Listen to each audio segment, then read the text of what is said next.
Alrighty. What's going on, guys? We got Thursday MLB. I'm going to go through every single game in today's video, both on the spread and total. I'll be covering baseball all the way to the start of football season. Consider subscribing to my channel. Drop a like on today's video. Let me bring you up to speed because the beginning of June was fantastic. The first 8 or 9 days, we made a bunch of money. The very middle of June, we lost money. And lately, on an absolute tear, guys, coming off a 4-1 day. I'll put the text on the screen right now that went out to the clients yesterday, June 26th, a 4-1 day, up over 5 units. I've won 5 of my last 8 days. I'm 4-2, up almost 7 units in my last 6 days. I mean, things are fantastic right now. We got it rocking and rolling, dialed in, seeing the board well. Finally, baseball is starting to get to the point that I've been talking about for weeks now, where the sample size builds every single game, more and more numbers, more and more things to digest, and the numbers and the projections get more accurate. Teams that started the season good, but really are kind of fraudulent teams, those teams are kind of falling off. And teams that we expected to be pretty good based on their roster, their pitching staff, all those things that maybe started a little bit on the slow side, those teams are finally kind of getting it together. I told you guys a couple videos ago, maybe it was the last video, I said, look at the Padres, maybe take a look at the Texas Rangers, just some teams that started slow, but should be pretty good teams. The Astros, another team that got off to a really rough start to the season, but the talent's there, and they're going to be winning a lot of ball games throughout the rest of the season. I'm going to be honing in on these teams just like we have lately. But again, guys, fantastic day.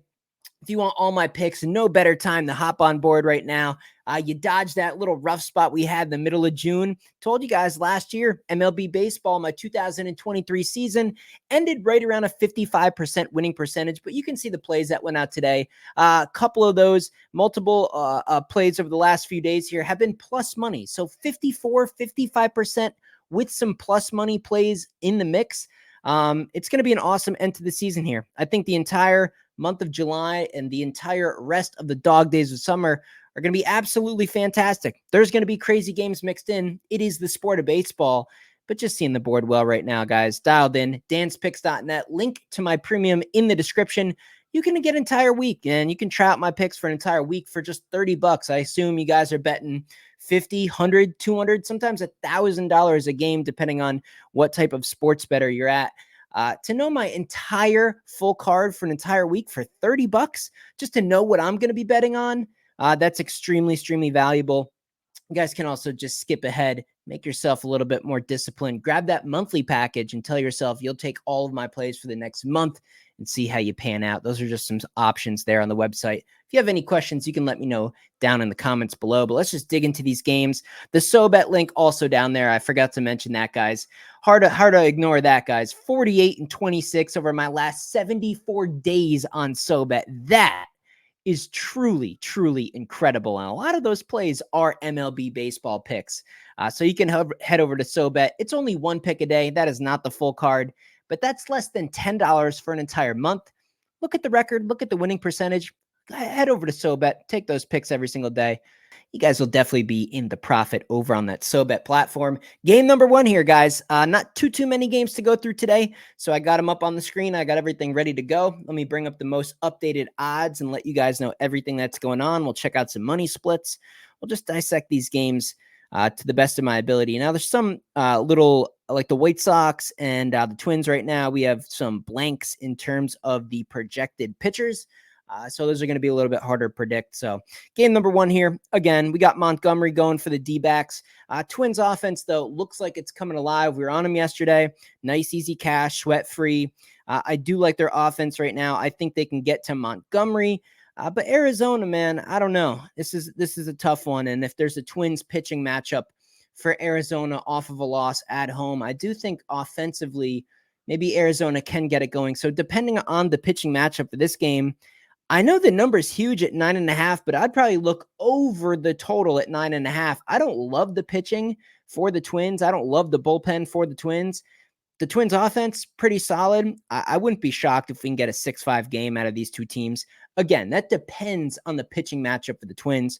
Hard for me to go on that right now. Let's go to the next game. Next game on the board here, we're looking at the Cubs run line at plus 146 -1.5. That's with Imanaga on the mound. I think we got to look at the under in this game. It's currently 7.5, -110 to the under. Hicks, not too bad. There's worse pitchers in the MLB.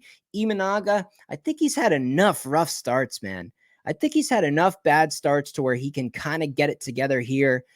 Again, I don't love the Cubs bullpen. Maybe look at the first 5 innings under for this game. 2-1, 2-0, something like that. I would probably look at the under in the first 5 innings for this game. Next one down, we got the Braves, we got the White Sox. We have a question mark in terms of the pitching for the White Sox. And that's a big one here playing the Braves, man. That is a big one. We got Chris Sale going for the Braves. I think Chris Sale can absolutely have himself a day versus this White Sox lineup.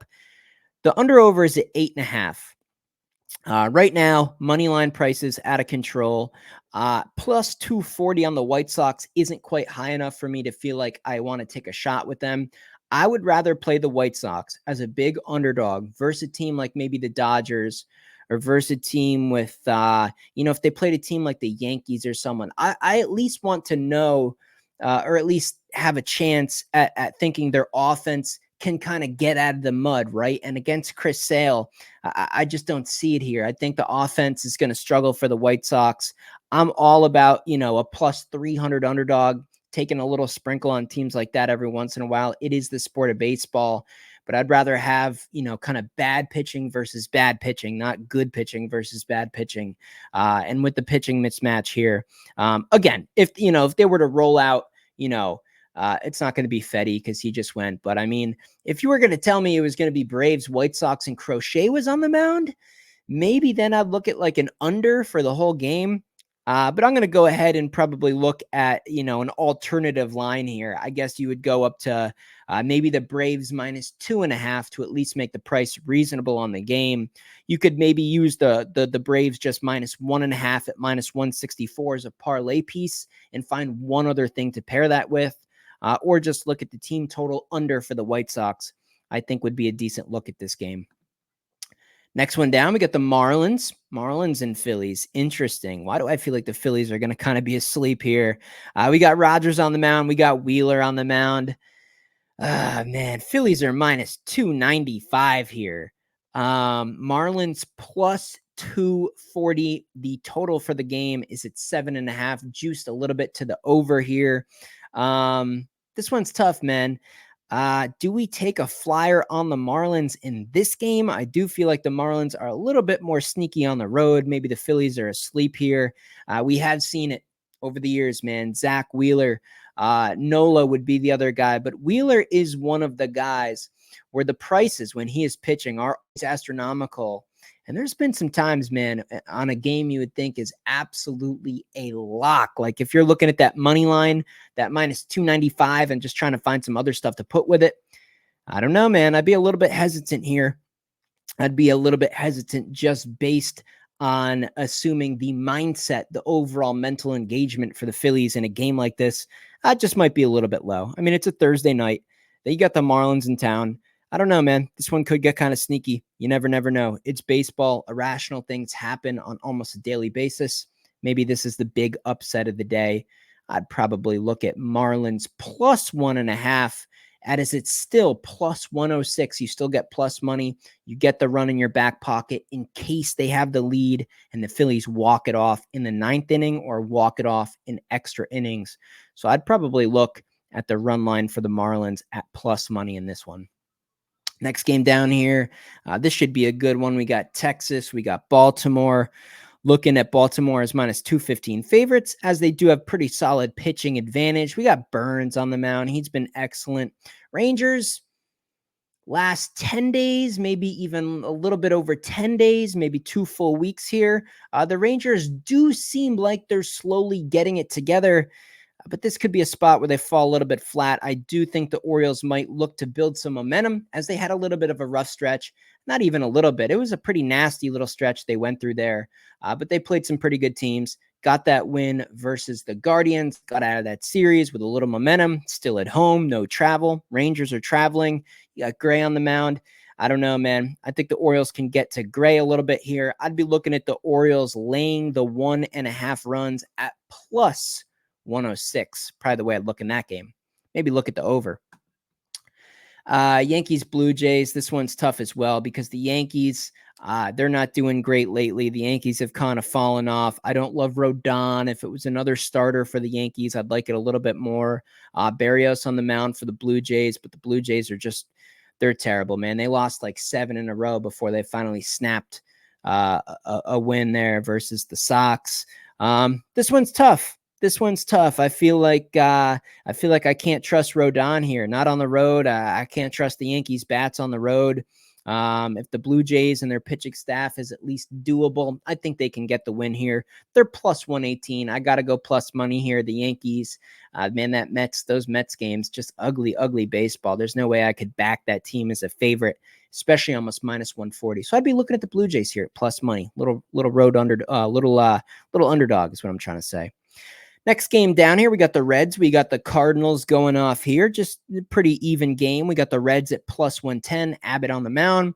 Michaelis on the mound for the Cards, and he's been okay, but I feel like he's due to give up some runs as well. I would look at the over here. We're looking at an even 8, not even an 8.5. So if it's 4-4, if we get extras, you're absolutely good to go there. We could see a 5-3 type game. Maybe you get a push. You at least get your money back. I'd be looking at the over. I think the Reds can get to the Cardinals pitching, and I do think the Cardinals offense is in pretty good form right now. I like them to score, especially on Abbott and the whole rest of the pitching staff of the Reds. I'm going to go over 8 in this one. Got the Guardians coming off a loss to the Orioles. But man, they're a pretty good wagon here. However, I think this is a game that a lot of people are going to get burnt on. Royals at home is where you want the Royals. The Royals went through a nasty little stretch, looked like they fell off. People were saying they were a huge fraudulent team. Well, the last 2 games, they kind of got it back a little bit. Their offenses, they kind of have their big innings and then they kind of have some tough innings. And, it seems like they're getting a lot of their runs at select times. And that's a little bit concerning. I'd rather see an offense that just constantly, man, gets at least a run or two like every other inning. And that is kind of a Guardians team here. I don't love Lively, though. Lively on the mound for the Guardians. We got Waka on the mound for the Royals. He's okay. I'm going to go Royals at home. Money line, it's minus 104. Keep in mind the Guardians just played Baltimore at Baltimore. Now they're going to KC. I don't know, man. Sneaky little spot. Pretty good money there on the home Royals team. The Royals home record, specifically home field record, is pretty awesome. And minus 104 versus Lively and a little bit of a taxed in terms of energy, a little bit of a taxed Guardians team. I like the Royals here. I do believe the entire universe will be seeing the Guardians minus 112 versus the Royals. I think a lot of people are going to jump on the Guardians, man. I think a lot of people, like a lot. Let's actually look up the money splits for this one. I'm going to go over here. Now, this is early. This is the night prior. So, take this with a grain of salt. But let's look at the money, man. How bad are we talking? We're talking the whole world? Yep, pretty much. 84.7% of money on that money line is on the Guardians. So maybe keep an eye on the line throughout the day. This game doesn't go off until a little bit after 8 p.m. Eastern time. So if you get all the way to almost game time and the Royals are still, minus 105, maybe it goes up even. All of a sudden, the odds are closer to even. That'd be extremely concerning for you Guardian bettors. Now, if that line balloons, blasts up to a minus 125, minus 135 range favorite for the Guardians, maybe that looks a little better for your sake if you're someone who believes in CLV and line movement. I don't believe line movement and CLV mean jack shit in the sport of baseball. I really don't think it matters. Football, the difference between a line being 3 or 3.5, 7, 7.5, 6.5, 9.5 versus 10.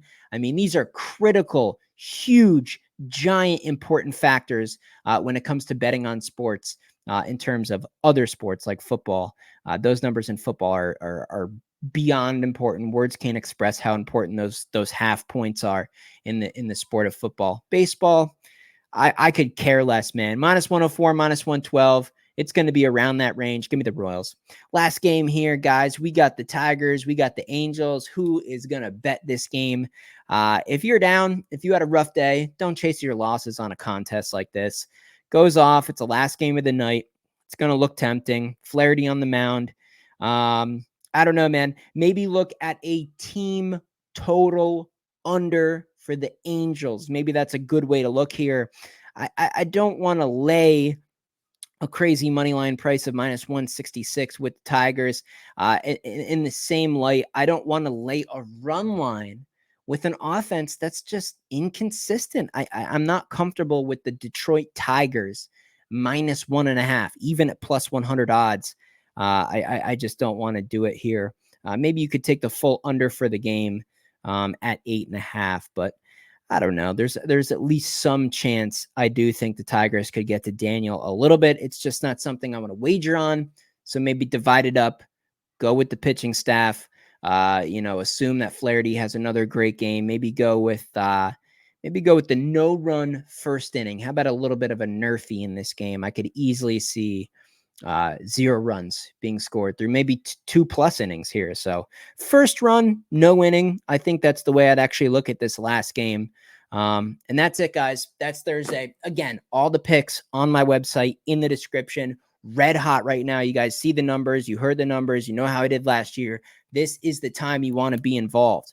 Got the bad stretch out of the way. Middle of June. It was rough. It was ugly. It was not fun, but that's sports betting. Those are always going to be in the mix. Ebbs and flows, ebbs and flows, ebbs and flows. And then you want to be able to look back at a much, much larger chunk of time, 2, 3, 6 months, a year, 5 years of gambling on sports.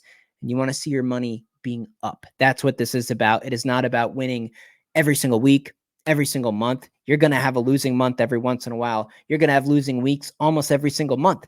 That's sports betting. You got to be in this for the long term. Don't chase your losses. Keep the units consistent. Cash long term. That's what it's about, guys. Hop on the website, become part of the team. I'll catch you in the next video.